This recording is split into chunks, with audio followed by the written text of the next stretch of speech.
Buongiorno cari amici e benvenuti ancora a una live splash del vostro Marietto Veneziano. Oggi parleremo di quelle insidie che ci sono tramite i social, ma soprattutto tramite le chat, perché spesso e volentieri analizzo persone che magari per parecchio tempo comunicano con donne o donne comunicano con uomini e i miei committenti mi fanno valutare se quella persona che dall'altra parte è onesta oppure è meno onesta. Beh, le sibille chiaramente aiutano, danno un'indicazione.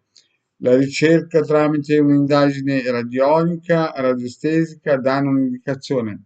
Però bisogna sempre stare molto attenti perché ci sono persone che, come diceva quel tale, sono agnelli, cioè sono lupi travestiti da agnelli e magari vi portano in giro in sogni pindarici per 2 o 3 anni, vi raccontano tante favole e poi voi mi contattate per analizzare, per valutare e le sibille ci danno un esito difficile, un esito, non dico nefasto perché il Marietto queste cose non le dice, però un esito in salita.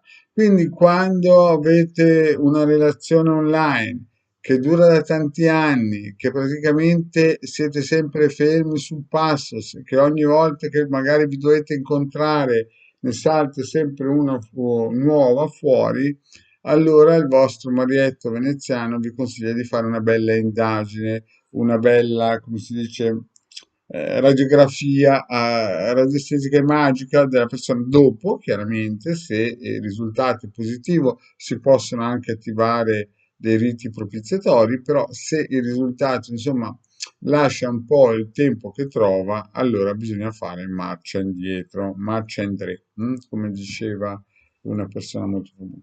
Quindi perché faccio questo pillo? Perché appunto ci sono persone committenti che ci contattano, ci fanno analizzare persone che magari mandano foto o di altri addirittura, magari al mare, col petto villoso, insomma, che sembrano più che altro, non dico fotomontaggi, ma magari prese da altre persone e finché non spillano soldi, finché la cosa è un gioco, uno scherzo, va bene, ma quando poi vi si incomincia a promettere mari e monti a persone e poi dopo non succede niente dopo un determinato periodo, bisogna insomma sentire puzzo di bruciato.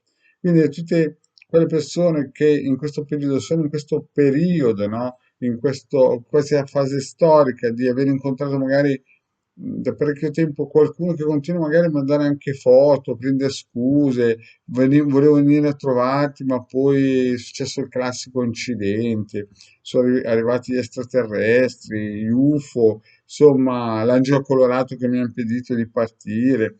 Sapete, queste storie un pochettino da film. Beh, quando incontrate quelle persone lì, il vostro maledetto veneziano, mi è capitato, e mi è capitato tanto tempo fa, ma anche ultimamente, che una persona mi ha chiesto dei riti operativi, mi ha detto queste cose non le fa proprio perché vedendo lo spessore non voglio, e neanche il degare queste cose non le fanno. Vedendo lo spessore della persona, valutando, il santo non vale la candela.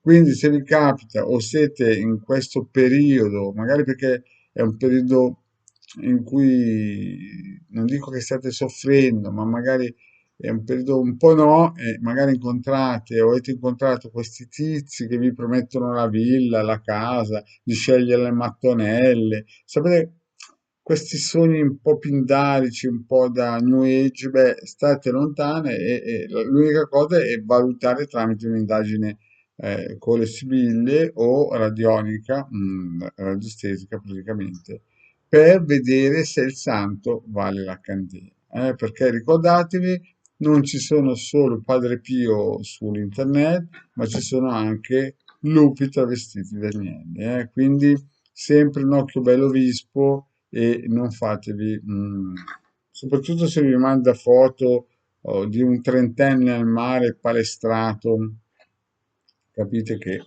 queste cose qua. Bene, cari amici, mi raccomando, sempre l'occhio vispo, l'occhio aperto e scaricate gratuitamente i circuiti di legale mediazione del sito del capitano, leggete istruzioni e guardate i nostri video. Grazie.